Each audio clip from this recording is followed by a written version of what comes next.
السلام علیکم ناظرین، جہانزیب عباسی ایک نئے یوٹیوب پروگرام کے ساتھ حاضر ہے۔ پاکستان تحریک انصاف کے درمیان جو بطور پولیٹیکل پارٹی اس میں دراڑیں یا اختلافات جو ہے وہ سامنے آنا شروع ہو گئے ہیں، اور اس کی وجوہات ظاہری بات ہے جو 9 مئی کا واقعہ جس میں جلاؤ گھیراؤ کیا گیا پورے ملک میں، بالخصوص کور کمانڈر ہاؤسز کے اوپر دھاوا بولا گیا، توڑ پھوڑ کی گئی، تو اس معاملے کے اوپر جہاں پہ شروع میں پاکستان تحریک انصاف کی یہ پالیسی رہی کہ کہیں پہ بھی مذمت نہیں کیے گئے ایسے پرتشدد واقعات کی، بالخصوص میٹرو اسٹیشن جلائے گئے، سرکاری اور نجی املاک کو نقصان پہنچایا گیا، پشاور ریڈیو ایک بڑی تاریخی عمارت تھی اس کو بھی نظر آتش کیا گیا۔ تو اب اس کے بعد آج سے یہ دیکھنے کو مل رہا ہے کہ پاکستان تحریک انصاف جو ہے وہ اس کے درمیان جو ہے وہ اختلافات پیدا ہونا شروع ہو گئے ہیں، اور اس اختلافات کی وجہ ظاہری بات ہے جب یہ واقعات ہوئے، پرتشدد واقعات ہوئے، تو اس وقت بھی پاکستان تحریک انصاف کے جو مرکزی قائدین ہیں، بالخصوص چیئرمین تحریک انصاف عمران خان، ان سے یہ پوچھا جاتا رہا کہ جی جو واقعات ہو رہے ہیں کیا آپ ان کی مذمت کرتے ہیں؟ عمران خان کی جانب سے سپریم کورٹ میں جب وہ پیش ہوئے اس وقت بھی انہوں نے کہا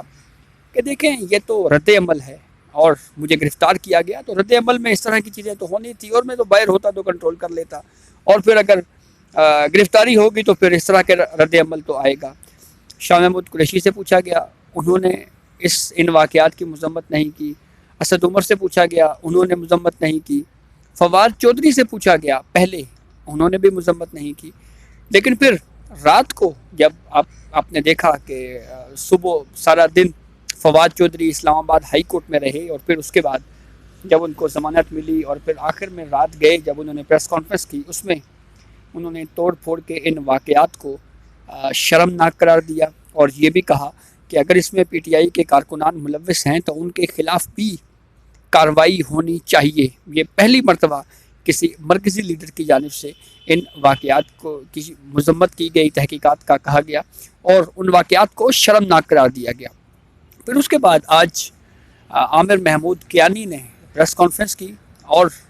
ان واقعات کی، پرتشدد واقعات کی بھرپور الفاظ میں مذمت کی۔ اس کے ساتھ ساتھ وہ ذرا 2 قدم آگے بڑھ گئے اور پاکستان تحریک انصاف کی رکنیت سے بھی استعفیٰ دینے کا اعلان کیا، اور یہ کہا کہ اب وہ پاکستان تحریک انصاف کا حصہ نہیں ہیں۔ اس کے ساتھ ساتھ عامر محمود کیانی نے تو سیاست سے ہی علیحدگی اختیار کر لی، اور یہ کہا کہ جی 1996 سے میں پولیٹکس میں تھا اور اب مجھے احساس ہو رہا ہے کہ شاید سیاست جو ہے یہ میرے بس کی بات نہیں ہے، تو اس لیے میں اب سیاست سے بھی الگ ہو رہا ہوں۔ پاکستان تحریک انصاف کے رکن سندھ اسمبلی، ان کی جانب سے بھی تحریک انصاف کو خیر آباد کہا گیا، اور پھر یہ کہا گیا کہ جو واقعات ہوئے ہیں، پرتشدد واقعات ہیں، ان کی مذمت کرتے ہیں۔ تو ایسی صورتحال میں ہمیں یوں لگ رہا ہے کہ اب باضابطہ طور کے اوپر ڈویژن جو ہے وہ پاکستان تحریک انصاف میں نمایاں ہونا شروع ہو گئی ہے۔ ایک اہم ٹویٹ جو کہ خبر بنا پھر بعد میں فواد چودھری کی اہلیہ کی جانب سے ایک ٹویٹ کیا گیا، اور اس ٹویٹ میں انہوں نے عمران خان صاحب کے لیے یہ الفاظ استعمال کیے کہ عمران خان صاحب، آپ نے دیگر پولیٹیکل لیڈرز کی گرفتاریوں کی مذمت تو کی، لیکن فواد چودھری کی گرفتاری کی مذمت نہیں کی گئی، مسرت چیمہ کی گرفتاری کی مذمت نہیں کی گئی، ان کے شوہر کے گرفتاری کی مذمت نہیں کی گئی۔ تو اس کے اوپر بھی ایک ڈیبیٹ چل رہی ہے کہ کیا فواد چودھری بھی پاکستان تحریک انصاف سے الگ ہو سکتے ہیں، الگ ہونے جا رہے ہیں۔ یہ کافی اہم معاملہ ہوتا جا رہا ہے، اور جو وقت گزرتا جا رہا ہے پاکستان تحریک انصاف میں یہ دراڑیں جو ہیں وہ بالکل واضح ہوتی جا رہی ہیں۔ ظاہری بات ہے جس طرح سے یہ پورا سلسلہ چلا تھا، آپ کو یاد ہوگا سن 2018 کے عام انتخابات سے قبل جس طرح سے پاکستان تحریک انصاف میں دڑا دڑ جہاز بھر کے اس وقت پولیٹیشینز پی ٹی آئی میں شامل ہوتے تھے، اور اس وقت ہمارا میڈیا یہ خبریں چلایا کرتا تھا کہ جی پی ٹی آئی نے فلاں وکٹ بھی اڑا دی، پی ٹی آئی نے فلاں وکٹیں بھی لے لیں، اور یہ ہو گیا اور وہ ہو گیا، اور پاکستان کی سب سے مضبوط پولیٹیکل پارٹی بننے جا رہی ہے۔ مختلف پولیٹیکل پارٹیز سے بندے ٹوٹ کر تحریک انصاف میں شامل ہونا شروع ہوئے۔ پھر اس کے بعد الیکشنز ریزلٹس آپ کے سامنے ہیں، آر ٹی ایس بٹھایا گیا، اور اس RTS کے بٹھانے کے ساتھ ساتھ پاکستان کی سیاسی تاریخ میں پہلی مرتبہ یہ دیکھا گیا کہ دو امیدواروں میں مقابلہ ہے. جو امیدوار جیتا وہ چند سو ووٹ سے جیتا، لیکن ہارنے والے امیدوار کے جو ریجیکٹڈ یا مسترد شدہ ووٹس ہیں وہ ہزاروں کی تعداد میں تھے. پاکستان کی سیاسی تاریخ میں ایسا واقعہ اس سے پہلے ہمیں نہیں ملتا. تو اب ایسی صورتحال میں جب وہ پروجیکٹ لانچ کیا گیا، اس میں جس طرح سے جو کردار تھے وہ بھی آپ کے سامنے ہیں، چاہے جوڈیشری کے ماضی کے chief justice of Pakistan Saqib Nisar کا نام لیا جائے،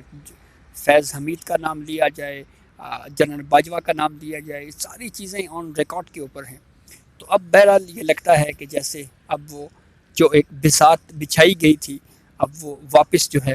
وہ اپنی اصلی حالت میں واپس آنا شروع ہو گئی ہے. تو کون کون سے پولیٹیکل پارٹی بالخصوص پاکستان تحریک انصاف کے